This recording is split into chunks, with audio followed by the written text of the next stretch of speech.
Shalom, sudah dikasih Tuhan dimanapun Anda berada. Jumpa kembali untuk belajar firman Tuhan, renungan murid Kristus, rumus dan tujuannya adalah mencerahkan dan mencerdaskan kita sekalian. Hari ini kita akan lanjutkan bahasan kita, masih dari Injil Matius pasal 13, kita akan membahas dua ayat. Ayat 31 dan ayat 32, topik yang sangat-sangat menarik. Demikianlah firman Tuhan. Yesus membentangkan suatu perumpamaan lain kepada mereka, katanya, hal kerajaan surga, maksudnya kerajaan surga di sini adalah kerajaan Allah. Kata kerajaan surga dan kerajaan Allah dipakai silih berganti di dalam Injil Matius untuk menunjukkan hal yang sama. Hal kerajaan surga itu seumpama biji sesawi. Biji sesawi mungkin biji yang asing bagi kita, karena di Indonesia mungkin jarang kita temukan biji sesawi, atau seringkali kita berpikir biji sesawi itu bijinya sesawi, ya, sayuran sesawi yang kita pakai untuk bikin ca sawi dan sebagainya. Tetapi maksudnya di sini adalah mustard seed di dalam bahasa Inggris, yang diambil dan ditaburkan orang di dalamnya. Hal kerajaan surga itu semua biji sesawi yang diambil dan ditaburkan orang di ladangnya. Masih perumpamannya berkisar kepada benih yang ditaburkan. 2 hari yang lalu kita belajar tentang benih yang ditaburkan yang jatuh ke 4 jenis tanah berbeda. Kemudian kemarin kita belajar tentang penabur yang baik, penabur yang baik menaburkan benih yang baik. Dan kemudian datanglah penabur yang jahat menaburkan benih lalang, sehingga gandum dan lalang tumbuh bersama-sama. Dan hari ini masih berkisar kepada penabur. Dikatakan di situ hal kerajaan sorga seumpama biji sesawi yang diambil dan ditaburkan orang di ladangnya. Ayat 32. Memang biji itu yang paling kecil dari segala jenis benih. Tetapi apabila sudah tumbuh, sesawi itu lebih besar daripada sayuran yang lain, bahkan menjadi pohon, sehingga burung-burung di udara datang bersarang pada cabang-cabangnya. Nah, saya punya video yang bagus untuk menolong kita menggambarkan atau punya ide tentang biji sesawi ini. Video ini saya dapatkan dari tayangan yang diupload oleh seseorang yang saya akan tayangkan. Hanya pendek sekali, hanya 1 menit. Saya harap menolong kita untuk memahaminya.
Itulah tadi tayangan video singkat yang menolong kita untuk memiliki gambaran tentang biji sesawi yang dimaksud oleh Tuhan Yesus. Biji ini sangat kecil, ukurannya mungkin hanya lebih kecil dari 1 mm, tetapi setelah bertumbuh menjadi besar, pohonnya akan sangat besar sehingga burung-burung pun datang dan bersarang padanya. Nah, Yesus berkata di dalam penjelasan selanjutnya, demikian juga dengan kerajaan surga. Dimulai dari apa yang sangat-sangat kecil dan tidak diperhatikan, tapi bertumbuh begitu besar sehingga menjadi tempat berteduh bagi burung-burung juga. Jadi kalau kita perhatikan, Kerajaan Allah itu dimulai dengan hal-hal yang sederhana. Pada waktu kerajaan dinyatakan di muka bumi ini sangat-sangat sederhana mulainya. Yesus lahir di kandang, tepatnya di palungan yang hina. Matinya pun tersalib, bukan dikubur di kuburan yang mewah di San Diego Hills, yang di daerah Jakarta dan sekitarnya.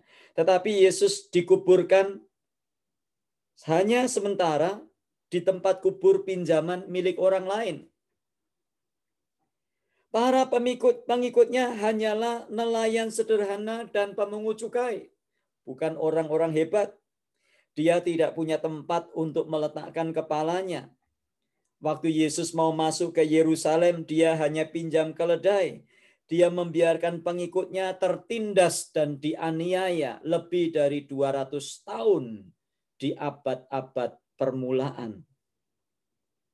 Hanya benih sesawi yang kecil, tidak banyak yang memperhatikan, tetapi dari yang kecil ini Tuhan menumbuhkannya terus-menerus hingga menjadi besar, jauh lebih besar berkali-kali lipat daripada permulaannya. Nah, itulah kerajaan Allah. Lalu apa yang dimaksud dengan burung-burung di sini? Nah, kalau kita membaca di situ, kita jangan lepas dari konteksnya. Di dalam ayat yang keempat, Matius pasal 13, dijelaskan bahwa burung yang dimaksud adalah si jahat. Kita pikir, oh ya, ini kerajaan Allah itu seperti biji sesawi setelah tumbuh menjadi rimbun, menjadi pohon yang besar, sehingga bisa menjadi tempat berteduh bagi burung-burung itu. Tetapi jangan salah, ayat 4 mengingatkan bahwa burung yang dimaksud di dalam konteksnya adalah si jahat yang mengambil benih dari penabur. Kalau demikian, maka sebetulnya Yesus sudah mengingatkan Anda dan saya. Yesus sedang memberikan peringatan bahwa ketika pekerjaan Tuhan yang menyatakan kerajaannya itu semakin luas, kita lihat bahwa sang musuh, maka iblis akan gencar mengganggunya. Nah, kerajaan Allah dinyatakan melalui pekerjaannya di dalam gereja. Gereja Tuhan mendapatkan amanat yang jelas menjadikan segala bangsa murid-muridnya, bukan sekedar menambah jumlah anggota, bukan berorientasi kepada jumlah, dan bukan mengkristenkan. Demikian besar jangkauan yang Tuhan percayakan kepada gerejanya. Karena dikatakan, pergilah, jadikanlah sekalian bangsa muridku. Jangkauannya luas. Padahal dimulainya dengan sangat kecil, hanya seperti biji sesawi saja.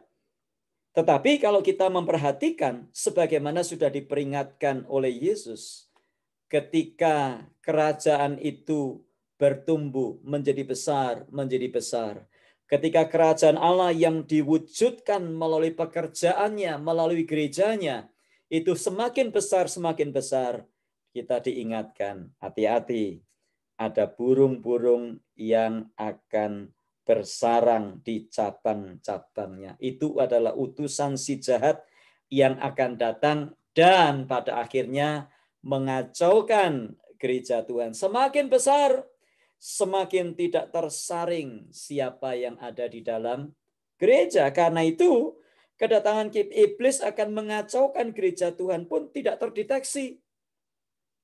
Semakin besar, semakin berat tantangan yang harus dihadapi oleh gereja Tuhan. Sama seperti perumpamaan tentang lalang dan gandum yang kemarin sudah saya jelaskan. Si penabur yang benar menaburkan benih yang benar, benih gandum. Tetapi kemudian penabur yang jahat menaburkan benih lalang. Semakin besar pohon, semakin banyak burung yang bersarang, hati-hati. Semakin besar pengaruh, semakin besar serangan. Baik dari dalam gereja sendiri maupun dari luar. Hati-hati. Kemarin saya jelaskan lalang dan gandum itu bedanya tipis. Sama-sama tumbuh sepertinya gandum padahal lalang. menghancurkan gereja dari dalam, bukan menolong untuk bertumbuh, tetapi menghancurkan pelan-pelan. Nah, sekarang ini sulit dibedakan mana yang sedang berada di pihak Tuhan, mana yang berada di pihak iblis. Nah, gereja Tuhan, berhati-hatilah. Jangan hanya bangga karena gedungmu besar, musiknya mewah, AC-nya dingin, cabangnya di mana-mana. Hati-hati dengan burung-burung yang datang dan tinggal di dalamnya. Mungkin itu adalah godaan, penyelewengan uang kolekte dan perpuluhan yang seharusnya dikembalikan untuk pekerjaan Tuhan, tetapi dipakai untuk kepentingan-kepentingan yang tidak jelas, bahkan dipakai untuk kepentingan-kepentingan pribadi atau individu-individu tertentu. Gereja menjadi semacam industri, gereja menjadi semacam perusahaan. Ingat baik-baik, hati-hati pada saat pohon itu menjadi besar, ada burung-burung yang akan hinggap. Atau mungkin godaannya adalah berupa perpecahan dan perkelahian di dalamnya, rebutan aset, rebutan pengaruh. Dan itu banyak terjadi dan sudah terjadi.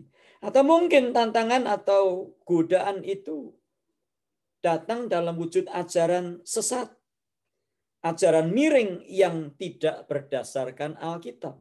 Ya, mau tidak mau kita harus kompromi karena kita membutuhkan dan sebagainya. Hati-hati dengan burung-burung yang datang. Saya bukan sedang berusaha menafsirkan Alkitab dengan penafsiran alegori, tetapi bagian ini sudah dijelaskan oleh Yesus. Yesus sendiri yang menafsirkan bahwa burung itu adalah si jahat.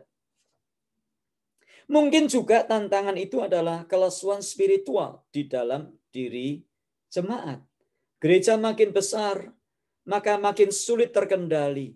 Orang hanya datang beramai-ramai, beribadah, hanya sekedar datang untuk datang pada hari Minggu, dan sementara itu pertumbuhan mereka tidak pernah diperhatikan. Tiba-tiba terjadi perceraian, tiba-tiba terjadi perselingkuhan, tiba-tiba terjadi kehancuran rumah tangga. Ini yang sedang terjadi di banyak gereja.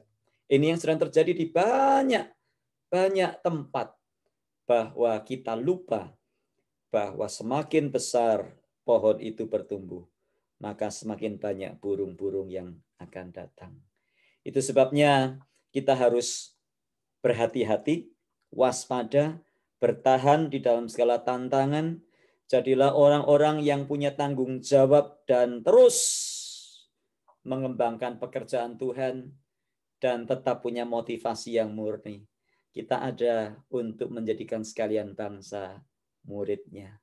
Kita ada bukan untuk memperkaya diri, kita ada bukan untuk memperkaya gereja makin hari makin kaya, sementara yang lain yang di daerah-daerah, di tempat-tempat pelosok, mereka semakin terpinggirkan dan terpinggirkan.